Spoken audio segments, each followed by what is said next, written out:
नमस्कार। आकाशवाणी जयपुर अजमेर से प्रस्तुत हैं प्रादेशिक समाचार।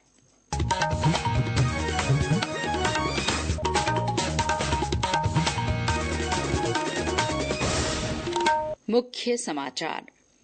दिल्ली विधानसभा चुनाव में भारतीय जनता पार्टी की प्रचंड जीत, 27 साल बाद सरकार बनाने की ओर अग्रसर।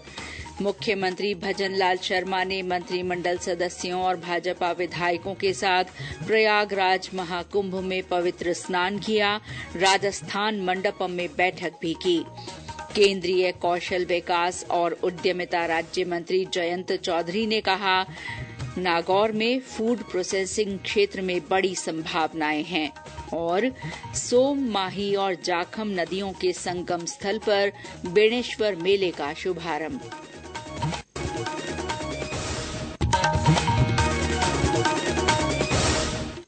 समाचारों के साथ मैं शीला चावला। और अब समाचार विस्तार से। दिल्ली में 27 वर्षों के अंतराल के बाद भारतीय जनता पार्टी फिर सरकार बनाने जा रही है। विधानसभा चुनाव में भाजपा ने प्रचंड जीत हासिल की है। 70 सीटों में से भाजपा दो तिहाई सीटों पर जीत हासिल कर चुकी है। वहीं आम आदमी पार्टी को 13 सीटों पर जीत मिली है। इन चुनावों में कांग्रेस अपना खाता भी नहीं खोल पाई है। चुनाव में 2 दिग्गज चेहरों को करारी हार का सामना करना पड़ा। दिल्ली के पूर्व मुख्यमंत्री अरविंद केजरीवाल और पूर्व उप मुख्यमंत्री मनीष सिसोदिया चुनाव हार गए हैं। वहीं निवर्तमान मुख्यमंत्री आतिशी ने भाजपा के रमेश विधुड़ी को मात दी। प्रधानमंत्री नरेंद्र मोदी ने दिल्ली विधानसभा चुनाव में भाजपा की जीत को ऐतिहासिक बताया। उन्होंने सोशल मीडिया पर अपने संदेश में लिखा कि जनशक्ति सर्वोपरि है और ये सुशासन की जीत है। केंद्रीय गृह मंत्री अमित शाह ने कहा कि दिल्ली वासियों ने दिखा दिया है कि जनता को झूठे वादों से गुमराह नहीं किया जा सकता। उन्होंने दिल्ली में भाजपा की प्रचंड जीत पर कार्यकर्ताओं को बधाई दी। रक्षा मंत्री राजनाथ सिंह ने कहा कि लोगों ने प्रधानमंत्री की विश्वसनीयता और सुशासन की राजनीति पर विश्वास जताया है। मुख्यमंत्री भजनलाल शर्मा ने इसे केंद्र सरकार की लोक कल्याणकारी नीतियों पर जनता के विकास की मोहर बताया है। निश्चित रूप से हम कह सकते हैं कि दिल्ली का डबल इंजन की सरकार बहुत ही अच्छी तरह से विकास करेगी, जो और अन्य प्रदेशों में हो रहा है। प्रचंड बहुमत के साथ दिल्ली में भारतीय जनता पार्टी की सरकार बनने वाली है। इसके लिए मैं आपके माध्यम से दिल्ली की जनता को बहुत बहुत धन्यवाद देना चाहता हूँ। दिल्ली में भाजपा की जीत का जश्न प्रदेश में भी मनाया जा रहा है। अजमेर, पाली, करौली और भीलवाड़ा सहित कई स्थानों पर भाजपा कार्यकर्ताओं ने आतिशबाजी कर मिठाई बांटकर खुशी जाहिर की। केंद्रीय कौशल विकास और उद्यमिता मंत्री जयंत चौधरी आज नागौर जिले के मोंडवा आए। उन्होंने बालिका शिक्षा को समर्पित एक निजी संस्थान में आयोजित समारोह में शिरकत की। इस मौके पर श्री चौधरी ने कहा कि मारवाड़ में जनसहयोग से शिक्षा के क्षेत्र में अच्छा काम हो रहा है।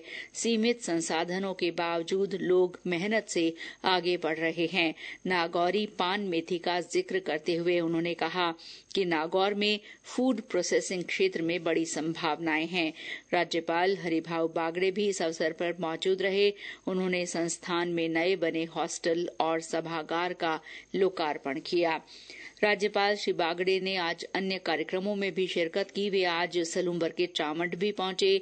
श्री बागड़े ने महाराणा प्रताप की निर्वाण स्थली पर उनकी 428वीं पुण्यतिथि के मौके पर आयोजित कार्यक्रम में हिस्सा लिया। इस दौरान उन्होंने वीर शिरोमणि महाराणा प्रताप के शौर्य, त्याग और बलिदान का पुण्य स्मरण किया। वहीं जयपुर में राज्यपाल ने आज राजभवन में भारत दर्शन यात्रा पर आए विद्यार्थियों के दल से मुलाकात की। सीमा सुरक्षा बल की ओर से आयोजित इस यात्रा में शामिल 35 विद्यार्थियों का समूह जम्मू तवी से जयपुर आया है। इस दौरान राज्यपाल से संवाद में उन्होंने भारत दर्शन यात्रा के अनुभव साझा किए। राज्यपाल श्री बागड़े ने एक भारत श्रेष्ठ भारत की संकल्पना के तहत इस तरह की यात्राओं को महत्वपूर्ण बताया। केंद्रीय आयुष राज्य मंत्री प्रताप राव जाधव ने कहा है कि आयुर्वेद विदेशों में भी तेजी से लोकप्रिय हो रहा है। उन्होंने कहा कि आयुर्वेद को और अधिक बढ़ावा देने के लगातार प्रयास किए जा रहे हैं। श्री जाधव आज जयपुर में राष्ट्रीय आयुर्वेद संस्थान के 50वें स्थापना दिवस समारोह में बोल रहे थे। उन्होंने संस्थान के नवाचारों की सराहना करते हुए कहा कि यहां बेहतर तकनीक और सुविधाओं के साथ मरीजों का इलाज किया जा रहा है।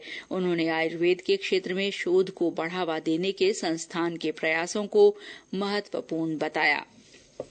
राष्ट्रीय आयुर्वेद संस्थान आयुर्वेद के ज्ञान का एक प्रकाश स्तंभ रहा है, जो हमारे प्राचीन चिकित्सा विज्ञान को बढ़ावा देने के लिए अथक प्रयास करता रहा है और इसे आधुनिक वैज्ञानिक प्रगति के साथ एकीकृत करता रहता है। इसने न केवल हमारी अमूल्य विरासत को संरक्षित किया है, बल्कि वैश्विक स्वास्थ्य सेवा में भी अभूतपूर्व योगदान दिया है। राष्ट्रीय आयुर्वेद संस्थान अपनी स्थापना के बाद से ही आयुर्वेद शिक्षा, अनुसंधान और उपचार में उत्कृष्टता का प्रतीक बन गया है। इसने विद्वानों और चिकित्सकों को कई पीढ़ियों को तैयार किया है। ये समाचार आकाशवाणी जयपुर अजमेर से प्रसारित किए जा रहे हैं।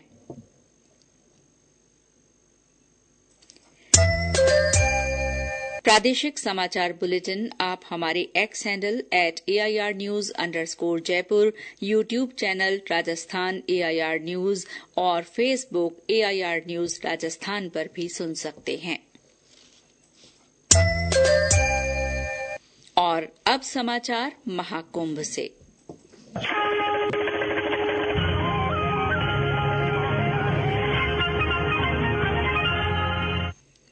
मुख्यमंत्री भजनलाल शर्मा ने आज प्रयागराज महाकुंभ में संगम स्थल पर पवित्र स्नान किया। श्री शर्मा आज सुबह मंत्रिमंडल और भाजपा विधायकों के साथ प्रयागराज पहुंचे। उन्होंने इस अवसर पर गंगा, यमुना और सरस्वती की विधिवत पूजा अर्चना कर प्रदेशवासियों के सुख, समृद्धि और कल्याण की प्रार्थना की। श्री शर्मा ने राजस्थान मंडपम में मंत्रिपरिषद की बैठक भी ली। मीडिया से बातचीत में मुख्यमंत्री ने महाकुंभ को आध्यात्मिकता और मानवता का महोत्सव बताया। उन्होंने गंगा नदी को जीवनदायिनी बताया। माँ गंगा का जो आशीर्वाद है, अवतरण हुआ है, ये ऐसे ही नहीं है। ये भारत भूमि पे माँ गंगा का आशीर्वाद है, स्नेह है और उसकी प्रेरणा ये है कि हमारी कितनी पीढ़ियां पूर्वज, ये हमारी संस्कृति में है कि माँ गंगा में आने के लिए मरणोपरांत भी इच्छा रहती है और जब तक नहीं पहुंचा तो कहते हैं वो तृप्त नहीं होता है। ये वो माँ गंगा है, सबको आसरा देने वाली है, सबको सहारा देने वाली है, सबकी जीवनदायिनी है। माँ गंगा को प्रणाम। महाकुंभ में अब तक 41 करोड़ से अधिक श्रद्धालु पवित्र स्नान कर चुके हैं और लाखों श्रद्धालुओं का संगम पहुंचना जारी है। महाकुंभ मेला 13 जनवरी से शुरू हुआ था और ये 26 फरवरी तक चलेगा।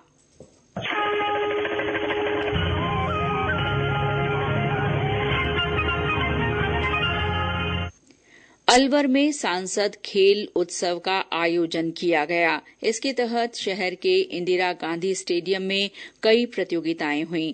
अलवर सांसद और केंद्रीय मंत्री भूपेंद्र यादव ने इस दौरान खिलाड़ियों का उत्साह बढ़ाया। मीडिया से बातचीत में श्री यादव ने कहा कि स्वयं सहायता समूह से जुड़ी हुई महिलाओं को प्रोत्साहित करने के लिए उन्हें भी इस आयोजन से जोड़ा गया।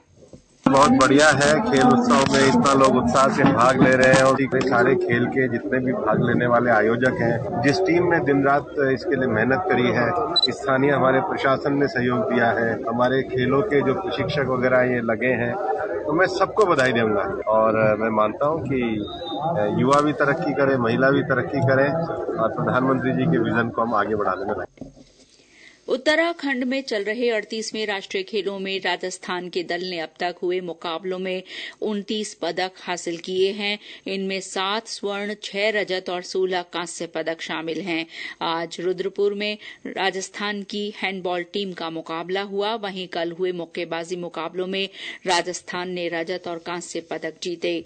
राष्ट्रीय खेलों में राजस्थान को 4 स्वर्ण सहित 11 मेडल दिलाने वाले वुशु खिलाड़ियों का दल राजस्थान राजस्थान राज्य क्रीड़ा परिषद के अध्यक्ष डॉक्टर नीरज के पवन से मिला। उन्होंने दल का स्वागत किया। आदिवासियों का महाकुंभ कहे जाने वाले बेणेश्वर मेले का आज से शुभारंभ हुआ। ये मेला डूंगरपुर जिले के सोम माही और जाखम नदियों के संगम स्थल बेणेश्वर धाम पर भरता है। मेले में बड़ी संख्या में श्रद्धालुओं की आवक हो रही है। हमारे डूंगरपुर संवाददाता ने बताया कि ढोल नगाड़ों के बीच धाम पर सतरंगी ध्वजा फहराकर मेले का शुभारंभ हुआ। बेणेश्वर धाम के पीठाधीश्वर महंत अच्युतानंद महाराज के सानिध्य में हजारों की संख्या में मां भक्तों ने श्री राधा कृष्ण मंदिर पर सतरंगी ध्वजा फहराई। इस दौरान संत मावजी महाराज के जयकारे गूंज उठे। वहीं जिला प्रशासन और पर्यटन विभाग की ओर से भी यहां उद्घाटन कार्यक्रम आयोजित किया गया, जिसमें उदयपुर सांसद मन्नालाल रावत समेत कई जनप्रतिनिधि मौजूद रहे। मेले के तहत 12 फरवरी को माघ पूर्णिमा के दिन मुख्य मेला भरेगा। चिंतन जोशी, आकाशवाणी समाचार, डूंगरपुर। जैसलमेर में कल से मरु महोत्सव की शुरुआत होने जा रही है। 12 फरवरी तक चलने वाले इस उत्सव के दौरान देशी विदेशी सैलानियों और स्थानीय नागरिकों के लिए सांस्कृतिक कार्यक्रम और रोचक प्रतियोगिताएं होंगी। महोत्सव का शुभारंभ कल शोभा यात्रा के साथ होगा। जालौर जिले के सांचौर में पुलिस ने आज 625 पैकेट नकली देशी घी बरामद किया। ये कार्रवाई सिद्धेश्वर गांव में की गई, जहां एक कारखाने में ये मिलावटी घी बनाया जा रहा था। इस मामले में एक व्यक्ति को गिरफ्तार किया गया है। पुलिस ने मामला दर्ज कर जांच शुरू कर दी है। हनुमानगढ़ में पंजाब नेशनल बैंक की ओर से लोन मेला लगाया गया। आज समाप्त हुए इस मेले में 700 से ज्यादा लोगों को करीब 50 करोड़ रुपए की राशि के ऋण वितरित किए गए। साथ ही इस दौरान लोगों को सौर ऊर्जा उपकरणों का इस्तेमाल करने और सोलर रूफटॉप लगवाने के लिए प्रेरित किया गया। और अंत में मुख्य समाचार एक बार फिर। दिल्ली विधानसभा चुनाव में भारतीय जनता पार्टी की प्रचंड जीत। 27 साल बाद सरकार बनाने की ओर अग्रसर। मुख्यमंत्री भजनलाल शर्मा ने मंत्रिमंडल सदस्यों और भाजपा विधायकों के साथ प्रयागराज महाकुंभ में पवित्र स्नान किया। राजस्थान मंडपम में बैठक भी की। केंद्रीय कौशल विकास और उद्यमिता राज्य मंत्री जयंत चौधरी ने कहा, नागौर में फूड प्रोसेसिंग क्षेत्र में बड़ी संभावनाएं हैं। और सोम माही और जाखम नदियों के संगम स्थल पर बेणेश्वर मेले का शुभारंभ। इसके साथ ही प्रादेशिक समाचार बुलेटिन समाप्त हुआ। नमस्कार।